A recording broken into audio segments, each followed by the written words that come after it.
Welcome. This is a presentation of the Atlanta Jewish Film Festival. My name is Randy Haberkamp. I'm the Senior Vice President of Preservation and Foundation Programs for the Academy of Motion Picture Arts and Sciences. I have nothing to do with awards. I have to do with film history. So I'm very happy to be talking about this film because I think it's a really unique project, and I'm very excited about talking to three of its collaborators. For the film Minyan, we have the director and co-writer, Eric Steele. Eric has primarily been a film executive, but has also produced some live action films and also our dramas, as well as documentaries, which I think is a very interesting component of his work. And I want to hear how it affected this film.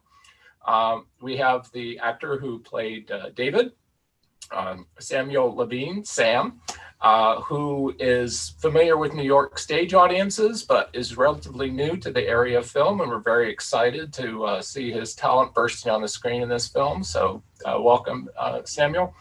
And we have one of the great actors, one of the veterans of many, many wonderful projects, probably a guy that if you have an ensemble film, you want him to be a part of it, Ron Rifkin. So Ron, welcome. Thank you for being here.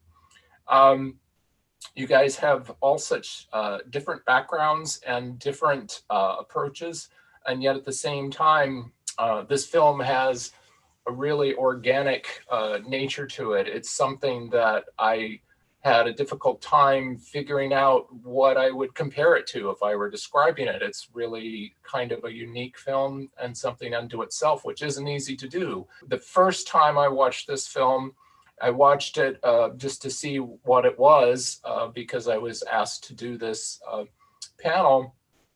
And I was, home with COVID, and I'm like, okay, I'm just gonna get in bed. I'm gonna watch this on my phone. And I'm just like, plugging along. And of course, I'm not really a watch a movie on a phone kind of guy. I am a movie guy.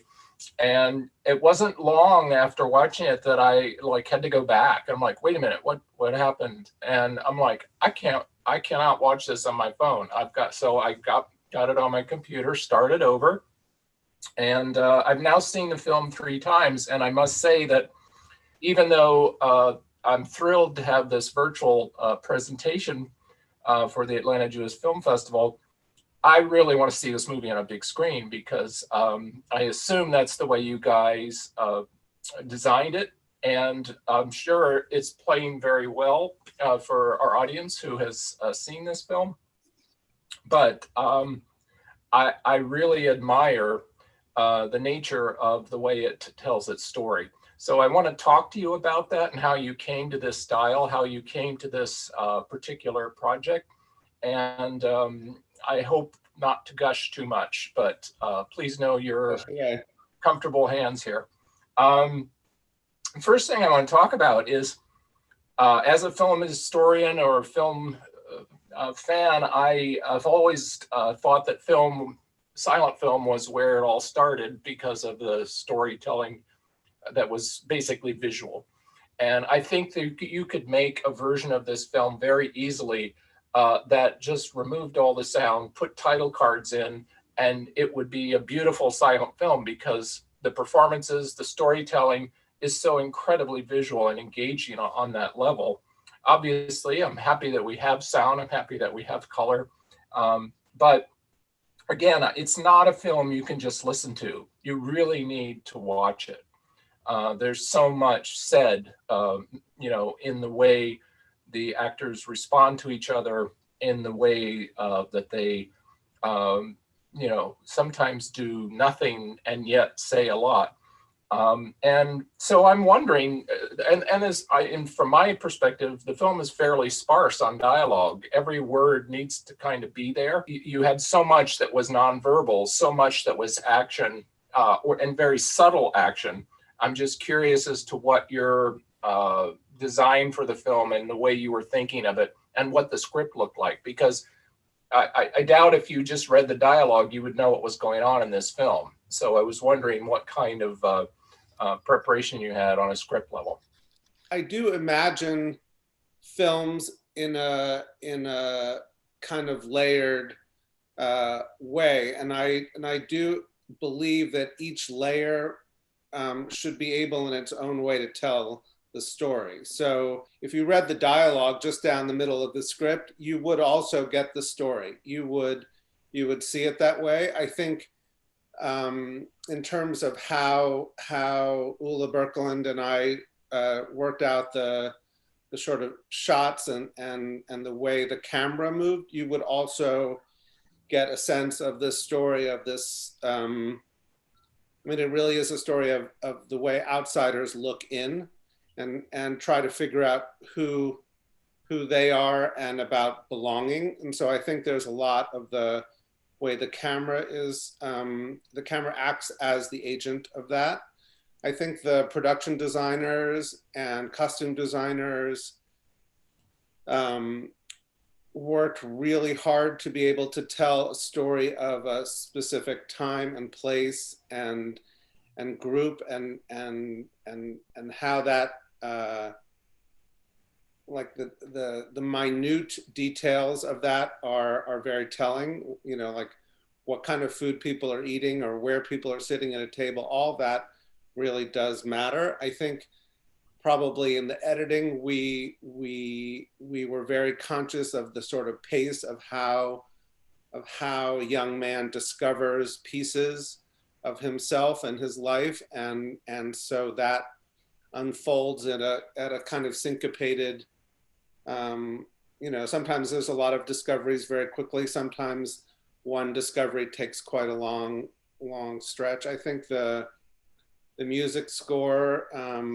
David Krakauer and Kathleen Tagg's music also in a way tells a story in and of itself in the way that I think, I don't know, like I would say Sibelius, if you listen to Sibelius, you know the story of what the music is, even though there's no words. I think there, you could close your eyes and listen to the music and you would know the narrative of Minyan as well. So, I mean, that's, I guess, how I understand movies to work. And that, I mean, it's a pretty ambitious way to go about it, especially when you have very little money. But I feel like I was very, very lucky to work with an incredibly talented group of co-conspirators. Daniel Pearl and I, you know, did the script, and it's based on a David Desmogas short story. I think,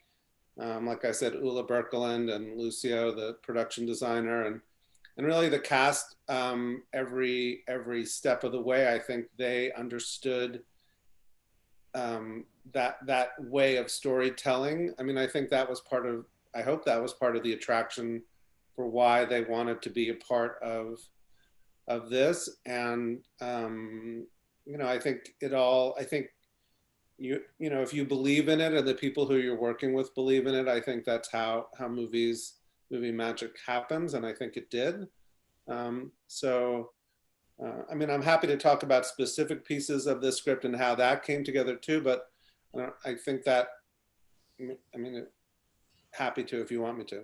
No, I understand. I mean, I think what I really appreciate about the film is that you really had a lot of confidence in your actors and in the script to be sparse. You didn't.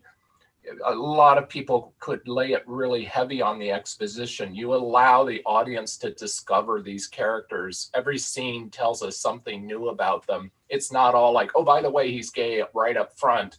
It's something that kind of develops, and you know, the way everyone responds to the religion is very different and very personal, and which is, in my opinion, kind of a lot of what the film is about. And it's just, I'm just curious, as the actors read the script, you know, did you respond to, you know, the subtlety of it? Was that something that you all worked together on the set, or what were the things that attracted you to the project? Sam, you want to go first? Sure. I like drawing the comparison to one of Eric's lines of it's all in the book, or what Joseph says to David, and it's the same thing with the script and with actors. I think both Ron and I, who come from the theater, you're taught to kind of, you know, rely on the book, rely on the words, rely on what's already there, just keep on turning it over and over, which is another line from Eric's movie. So it was cool to just be like, oh yeah, whenever there was a question about a moment in the script, it's there. Let it happen. Mm-hmm. Fantastic. Yeah. Ron? I think that I certainly realized from the beginning that less is more with this atmosphere, with this mood, with these people at that time in that neighborhood. A death had just happened. Nothing really needs to be said except just the barest amount of dialogue, because it's all in the way we look at each other and the way we don't look at each other, and also the fact that we really liked each other in that special arty-farty kind of way. I mean, you know, I love Eric, and I really don't know him that long, and it's hard not to love Sam. So the connection was made. I think for actors, if you feel there's a connection, that's the gold. I mean, that's really the best. So. Yeah, oh, that's fantastic. I really love the way, again, there were people who would just appear in the film and you weren't told, oh, by the way, my dad's coming over, and then suddenly it's the father. It's like just suddenly there's this guy there and you suddenly get the idea, oh, that must be, oh, he's a physical therapist. Oh, you know, he's, you know, taking care of these older women, and you know, he's got a temper, and you know that he's not living with the mother. Again, this is all stuff that you're not really told. It just kind of unfolds very subtly.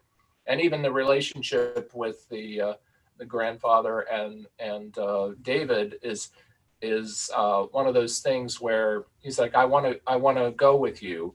You see that you don't, that their relationship, you know, and how David is fitting in with his family is just really kind of quietly told to us. So I found that so refreshing, and you know, you guys were working on it in your own way, but at the same time, I'm just curious as to how you felt confident that the pieces were coming together, and that the story was being told, and you know, there were so many other characters who, some of whom are only there for one shot or one scene, and yet each one of them had to be there because they add a specific piece of the puzzle. So anyway, I thank you for talking about the script. I was just wondering if it was something that automatically spoke to you when you read the first version, or if it was something that developed to be even stronger through improvisation. Did you guys have a pretty strict adherence to the script, or was there some work and play in that regard? I think that if we had, the only scene that, as far as I'm concerned, in terms of what I was doing, that we started to do some improvisation was a real difficult scene between the two of us, and we sort of got heated, and we did it over and over and over and over and over again. But there didn't need to be improvisation. I mean, the way that it's written and the way we felt about each other, it just happened. It just was natural. Don't you think, Sam? Yes, I agree. And Ron very lovingly gave me the space to improvise, to get into a place where then the words could come out. Because, you know, as you shoot films and they happen, you're not able to shoot in chronological order. So to get to a certain place of emotion or wherever, so there was some improv. I mean, improvisation is really cool, but again, it's all in the book. It was all in the words the whole time. Okay, so Eric, just to add to that scene was probably vocally the most emotional scene, certainly for me. I don't know about for you. Yeah, for sure. But it required that required time. She certainly couldn't show up and, get into that place. So I think that's why we both felt it was, and I'm sure Eric also understood that we needed to have some time with that, right, Eric? Yeah, I mean, I think it was sort of a scene I knew. I think we're talking about the scene where after David comes down from from Herschel's apartment after Mrs. Greenberg was sort of lobbying about her relatives who she wanted to get in the building. And I mean, I think it was one of those scenes that I probably knew in advance that was going to be more challenging to achieve emotionally, because so much of the story happens in that very muted kind of in the silence, and this was really one that happened in the confrontation, in the way the volume and the pushback kept sort of modulating. Yeah, I mean, I don't know. It does sort of all connect to this idea of confidence and belief, and I think in a way that ties into the idea of what Minyan is all about. That I mean, I actually had a rabbi who once told me that that the reason that there is a Minyan, or this idea of a Minyan, is that there were some prayers that you could say by yourself. Like when you woke up and you washed your hands, you would say that prayer to yourself. But there were other prayers that required a group, because the group is what transformed prayer actually into belief and faith. And I think it was, it's hard to describe that feeling on a set. It's why making movies become so incredibly intimate and powerful, is that something really does happen when all of those people who've been working to achieve the exact same thing at that exact same moment, when it all comes together. I mean, it's and as you're doing it, you can see where it's like almost there but not quite there, and something else changes in the next take, and that's almost there but something else isn't, and then all of a sudden it comes together in a way that is really hard to describe in anything other than a spiritual, as a kind of spiritual experience, at least for me. I mean, I don't have a whole like endless amount of experiences doing it, but I know that's what it felt like to me. I mean, it was a spiritual connection. It was like, oh my God, how did we all, it's like E.T., like that touch. Also, I think I think the first scene we shot was with the Kaddish, and then going into the bedroom and sewing up the tear. But the notion of being with this boy who's very close to me, and sewing his jacket because he ripped it, or it was my jacket. It was your jacket, right? When you make the rip after, and I couldn't thread the needle, and I handed it to him as if I'd done that 100 times before. And you thread the needle, and it was threaded, because I could never have done it. And I was sewing. I don't sew. I don't know anything about sewing. But the whole experience of being in this depressing little bedroom with this sweet face, and we're sewing together, and that was our first scene. Yeah, that was a good one to start. And so we began, right? It informed certainly us, and certainly our relationship with the director. It's certainly the fact that he trusted us to do that, the fact that in my life experience, I know that prayer by heart. So that, and Eric trusted that. So it just was a confluence of emotional experiences on each of our parts that just worked. And that doesn't happen always. Well, what's interesting to me is I'm not Jewish. I had never heard of a minyan before. I had no idea what that was. And, it's not like it starts out with a card that says, well, by the way, a minyan is such and such, it's something I, again, had to pay attention to and listen to. And yet, really, this film is about relationships between all these various people. And it's about, in my opinion, how the minyan concept is something that kind of drifts in and out of your life, depending on what the relationships are. and some people are helping you in one way that you understand, and other people are helping you ways you don't even really understand until later. And yet there's this support system. And whether you're dealing with, a James Baldwin quote from an entirely different culture, or from a Holocaust survivor, or even in a gay bar with two people that are relative strangers, there's this exchange going on, and there's this growth and kind of support. And it's a very austere setting. It's a beach in wintertime, in New York, and yet at the same time you have these things that are connecting all these things in a very unique way. So I'm wondering, Eric, if your background in documentary, this I believe is your first credit as a director. So I'm just wondering, what did you draw on to use your other experiences to give this film such an interesting texture and subtlety, because you've got a unique style, I think. Thanks. I hope if you haven't already gone looking for a career as a reviewer, I would strongly suggest it, because I would love you to review it, and then I wouldn't have to worry about what that might look like. But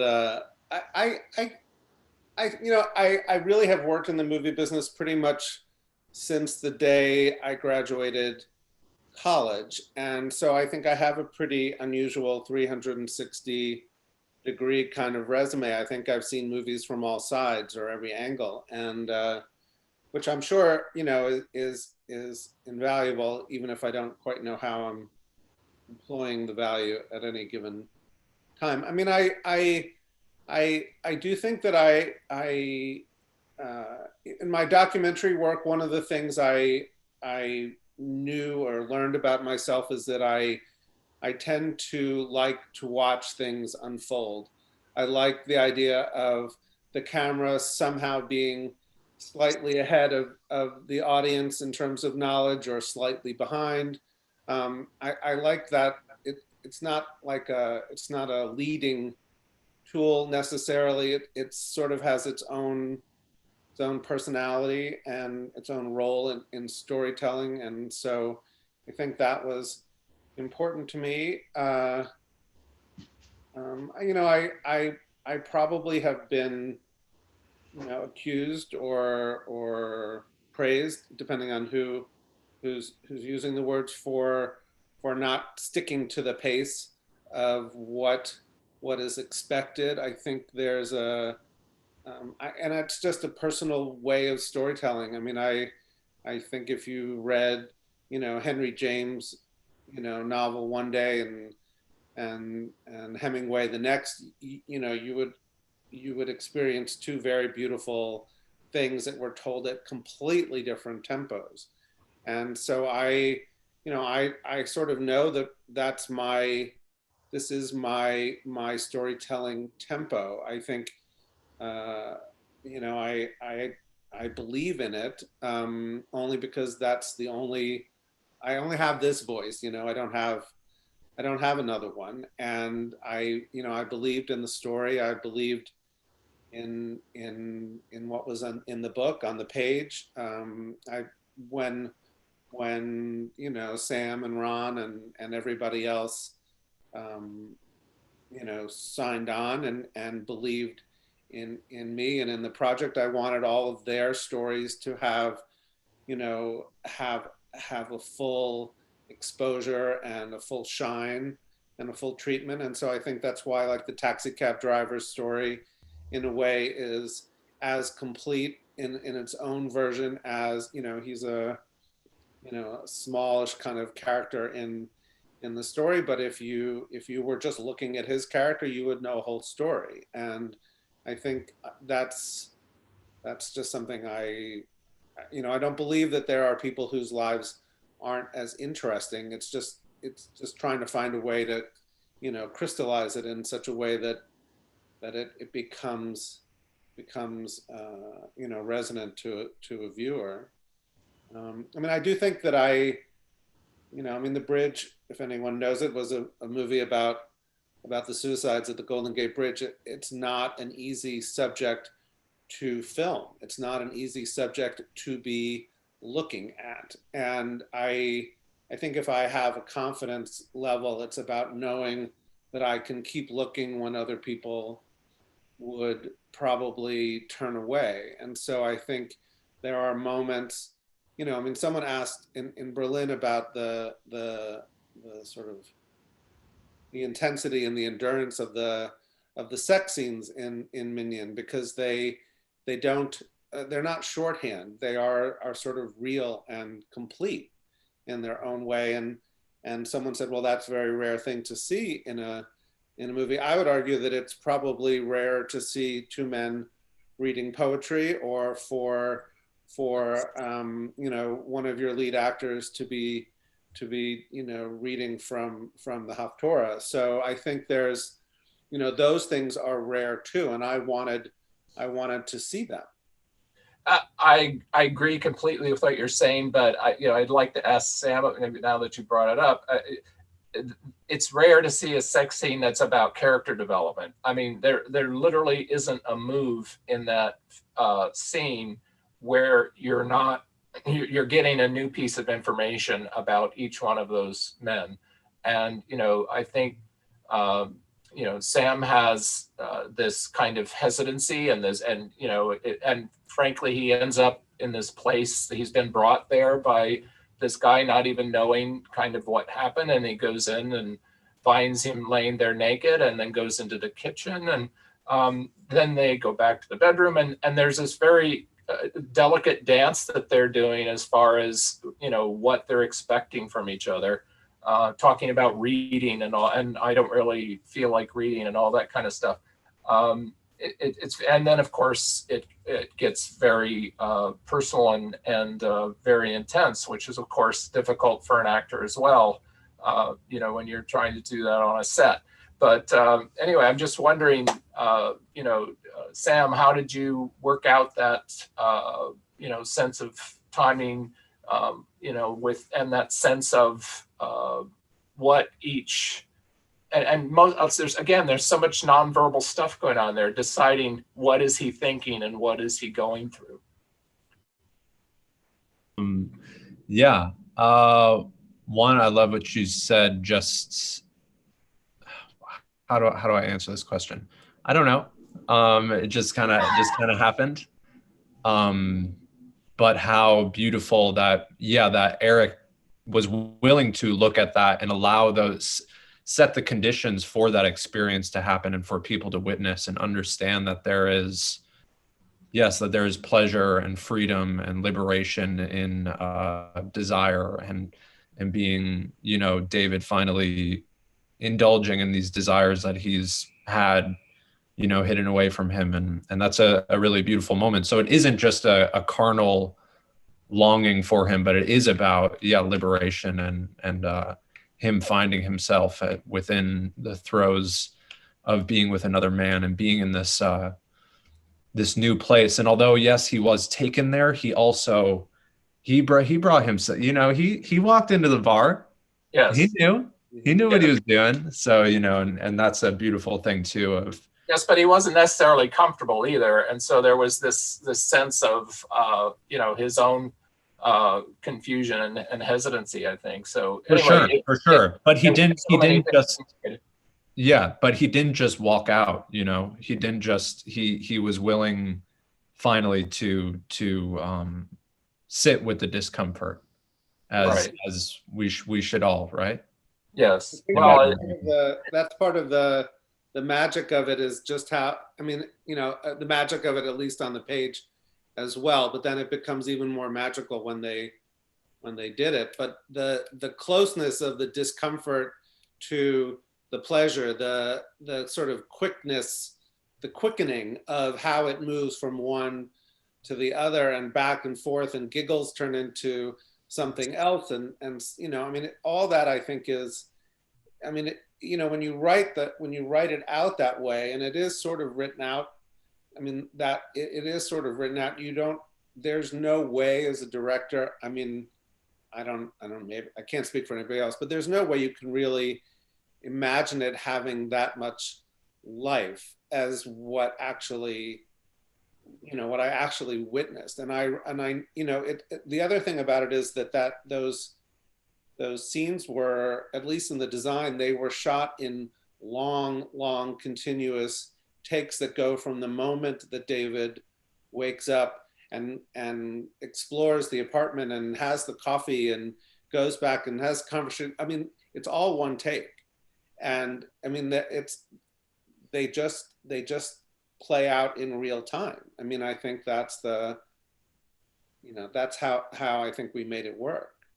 But the take does not feel long. It feels like everything happens and moves, and changes for a reason. So it's we did edit it afterwards, but we shot. Yeah, sure.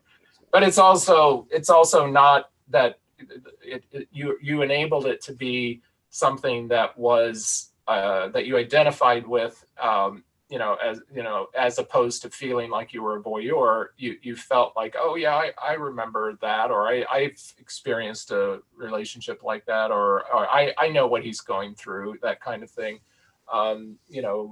Regardless of the sex or the situation, just the idea of two people in that situation was really very well done. So, Ron, there's another scene that, in a similar way, that on a very I had no sex scenes. Yeah, a different kind of relationship. The way you interact with the Minyan and the various people, and as a senior citizen, bringing in entirely different How dare you? Yeah, well, you were playing a senior citizen. So just makeup. I think I know where you're going with that. So the world that I grew up in, I was born in Williamsburg. Yeah. So that world is very familiar to me, and I was quite comfortable in that, and it felt like I was home. I was home from the very beginning. I was home from when I read it. I had never met Eric before. We met, must have been winter because I was wearing my yellow jacket, right? It was Valentine's Day. Yeah, right. I think that, I think it's just one of those rare, strange things. What did you ask? I totally forgot. Well, there's a scene where you're with David and you're talking to one of the rabbis, I think, and you say, "This is David. He's a good man," and that's all you say. But the way you say it, because I said he's a good man as a yes, mom. Yeah, right. Yes, that's what I meant about my grandson.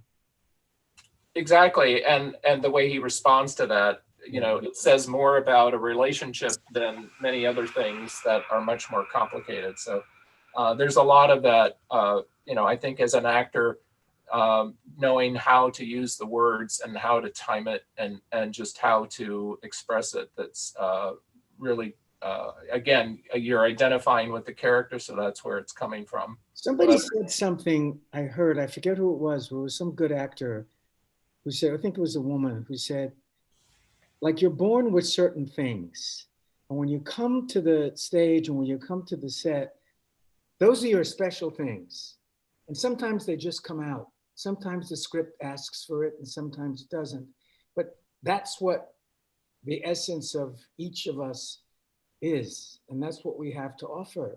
Sometimes we can offer it, and sometimes nobody wants it. But in this case, it just was good. It worked. Mm-hmm. I wanted all of it.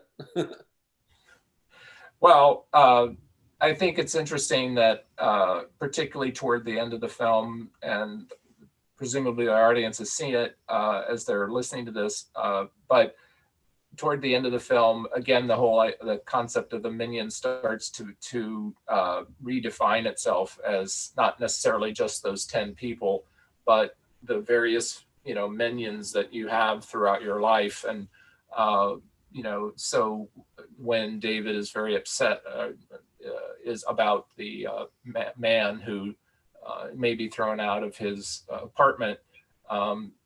There's this sense of his own identity being tied into this, and it's a very complicated thing, and there's just very nice subtle things that tie this in, like just the twice that we see the two toothbrushes in the glass. You know, we see David looking at that, the way he looks at it, and just the way, even the way those toothbrushes are in the glass. It's all such a subtle, fine thing. And, you know, either these are all really happy accidents, or you guys were incredibly meticulous. So that's Eric Steele. Yeah. Okay. Well, I like having it confirmed that I'm not making this up. So anyway, I'm sure that did you, Sam and Ron, have specific reactions to the locations and the sets and some of those things, and what you were given from the design team as far as responding in more of your character as opposed to personal? For me, it was perfect. I mean, I didn't have to imagine anything. It was just perfect. Yeah. Eric, could you talk about the casting a little bit? Because I've known Ron's work. Sam is new to me. You know, a beautiful discovery, but I didn't know a lot of the other actors, and it was almost like I felt, again, like I was watching a documentary. So could you talk about how you found this cast and what the difficulties were? Credit due to Susan Shopmaker, first and foremost, the casting director, who again, you know, it's like when you are in that very vulnerable place of thinking that maybe a movie could happen, and a casting director, you know, comes to the table with, you know, a sense of love, you feel that right away. So Ron was the first piece of casting. I remember that meeting that Ron was talking about, and how nervous I was going to meet with him. And you know, there's so many things that, you know, like in every relationship that happens in those first couple of moments, and I think we were supposed to meet one place and it wasn't open, and we went somewhere else and it was cold, and there was and despite all that, within moments, I think we were both kind of in beautiful tears with each other. So there was a, you know, like when you get it in here right that fast, that was pretty earth-shattering in a kind of, you know, spiritual way. Again, not that I'm so spiritual, but, and then the search for David was a long one. I mean, I think I want to believe that this was a kind of attractive part for a young actor. I think we got to meet with a lot of really talented young actors, and even more actors put themselves on tape from all around the world. Some of whom were really, really good. And Sam was in London, and so I think not really, and sort of neck deep in an epic, very, very demanding theater role. And so, you know, I kept sort of hearing, oh, well, maybe there's this Sam Levine, he might send a tape in, he might do this, and it never didn't happen for a while. And so I started to sort of get close to making a choice or narrowing it down. And Susan Shopmaker said, you know, before we pull any triggers here, we should go to London. We should just go to London. There's some really great actors there. They're so well trained. They've all, you know, they've gone to the Royal Academy. They've gone to all these places, and you know, we should meet. We should, you know, should sit down and meet with them. And so we flew over. I mean, you know, in a movie like this, you have no budget to do anything like that. It's unheard of. And so it was an incredible luxury in a way, and also just a sort of special adventure. And we went over, and I met with some actors, and you're in London at the Ivy restaurant, and you feel like, oh, this is like, it's very seductive, the whole casting process. And towards the end, like I think we maybe had 2 days left, we went to see a play. We went to see The Inheritance. Susan had overslept, and she almost missed, curtain time, and we were waiting. Like, she had the ticket. It was all very chaotic. We were rushing, and we sat down, and the play begins, with a group of young actors on stage, and Sam's character. I believe you were the first person to speak in the play, and I think, I don't even know where or how many times during the play I must have looked over at Susan, and I was like, she's like, I know. And in a way, I think a great casting director does his or her job by taking you on a journey that makes you absolutely sure of your choices. And by sometime in the middle of the second part of this 7-hour epic play, there was such, like, it was almost like, I won't be able to make this movie if I can't persuade Sam to do it. If he doesn't want to do it, it won't happen. And I think we were originally supposed to meet the next day, but that didn't happen. And then we met the day after, and Susan was walking me over to this restaurant. She's like, no, I just want you to be prepared. Sam is really, really busy. And this play is a big hit play, and it's going to go to the West End, and he might not have, she was doing everything in her power to try to let me off, let me down easy in advance. And again, I think it was the same kind of connection as I felt with Ron. We sat down to have lunch and coffee, and it was a swelteringly hot day, the opposite of the kind of day I met Ron, and we were laughing, and like, I felt like because so much of the character is in a way a reflection of things that I've lived through, that I could just almost see Sam breathing it in, breathing it in and out. And that's the story. I mean, it happened, I think, for every other character in the movie. I really wanted them I wanted to feel that same sense of connection, and I really didn't hire anybody that I didn't feel that with, ever in the whole process. And just to shout out to New York theater actors. I think everyone in that movie, Chris Perfetti, Alex Hurt, that one of the teacher, Chinaza, everyone is Ellie Rosen, Brooke Bloom, who played my mother. Rich Topol. Everyone is just a New York, actor. So it was great to all be together. No, and I think that saves you a lot of trouble. By again, Zane Price. Sorry. Pardon? No, just Zane, also, who played David's friend. Right. Another great, yeah. And yet I think there's nothing, stagey about this at all. It really is very cinematic and very subtle and small. And, I was so taken with, things that were said just by a shift of a head or a glance, or, the way you were looking at various people in the library. It's a long shot, but, when you look up and who you're looking at, sitting on a bench, things like that, and who comes up and sits down, and when they go off, and what does that mean, and where are they going, what are they doing? All of that was, said without saying a word. And, even the sex scene doesn't really happen until quite a ways into the movie. And so we're not even really sure, what's going on with David. We have ideas, but it's not, being, we're not being hit over the head with it.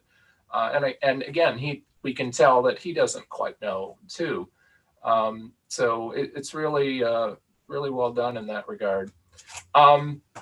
So I love the way the film also, like I said earlier, layers in James Baldwin and these other things to make the themes of the film more universal.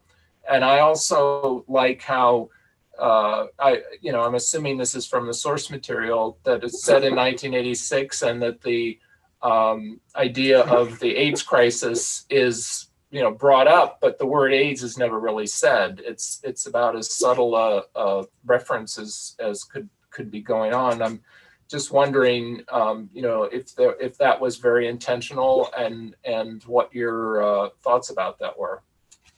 Yeah, actually, in the David Bismogus short story, the character David is not gay, and so the idea of AIDS really has, it's never a part of the short story. It really only happened in the sort of transfer and adaptation of it to a movie. And I David Bismogus was really wonderful, and when he agreed to let me adapt the short story, which is so incredibly filled with very, very autobiographical details to his life, he gave me one bit of advice or a caveat, I guess, and he said, I want you to make the story your own. And it took me a long time to figure out what that meant, and what that really meant was really bringing David as a character closer to me and my experience as a young man in New York City, and at 16, 17, when I was just coming out at what was clearly the worst imaginable time to come out. I mean, it's like, oh yeah, freedom is great, this is fantastic, except for everybody that I mean, really everyone in my original gay Minyan died. I mean, almost before this movie would be over. And so, I think all those things played a big part in how it became my story. I think that's also about I do think there's, again, it's like the different languages that come together in a story. One of the languages is Yiddish, and one is of prayer and the Torah. But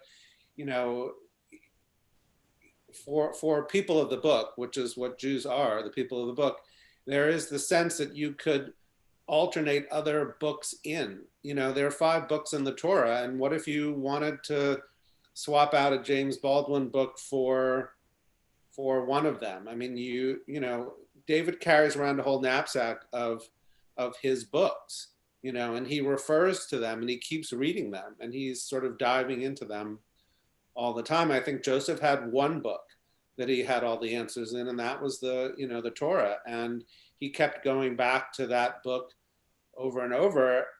And yet, what he says at the very end is really, I think, part of the key, is that it may be the word of God, but this is a book that was written by men. And I think that humanity of language is so important. I mean, there's a queer language to this. There's an immigrant language to this. There's there's a black-white language to it. There's an educated, uneducated language to it. There's male-female. Yeah, male-female languages. Yeah. No, again, Can I just pop in there real quick and just also seconding, yes, James Baldwin's incredible literary ability, and again, yeah, it all being in the book and being subtle and it being unsaid and in between the lines, and just also like Eric was saying, of just giving props where props is due, of James Baldwin, a black queer man, kind of leading the way, educating people the same way how Pride was started by black trans women and trans women of color. And it's important to, I think it's so cool that that's in this story, that it is James Baldwin who's leading the way, and it was Baird Rustin who was a queer black man who was leading the civil rights movement. And those are the voices that we need to listen to.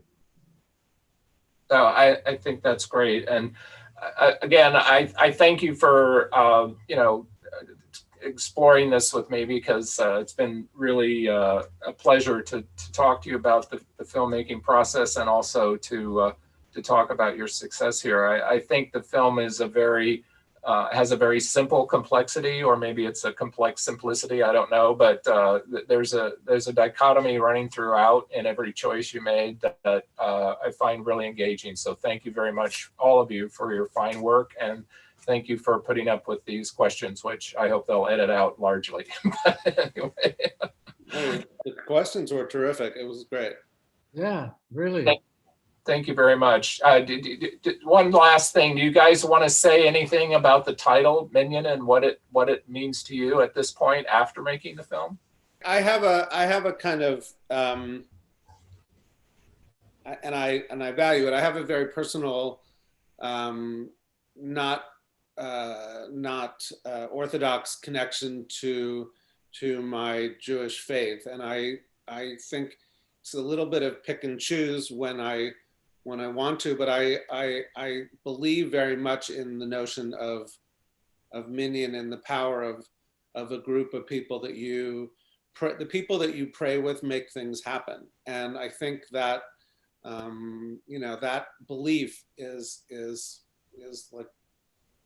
the most important part of my faith, more than any sort of orthodoxy. Okay. Ron, I think, if I'm not mistaken, you grew up in an Orthodox faith. Is that right? Yeah. Was there a difference to you, or what did it mean to you after the film was over? It didn't change. I mean, it was very much a part of my DNA, that notion. It's only, for me, it was only until I experienced someone dying. When my dad died, and my family and I were sitting what they call Shiva. Shiva is 7, so you sit over a 7-day period. And I tore my favorite jacket, my Yohji Yamamoto. I wanted to show my dad how much I loved him, so I ripped my best jacket, and we said prayers 3 times a day, and we had a minyan. So it's just me and my brother are the only men, my brother and I. But people came in so that we would have a minyan, and it's very moving. It's very moving to know that we're a community. Whatever community we are in at that moment is a community. And often it's filled with love. Great. Well, I want to thank you, Eric, Ron, and Sam, for taking this time for this conversation. And I want to thank the Atlanta Jewish Film Festival for allowing us to share this film with each other and the audience as well. So thank you all, and good luck with future endeavors. Thank you very much. Thank you. Thanks. Thank you, Randy.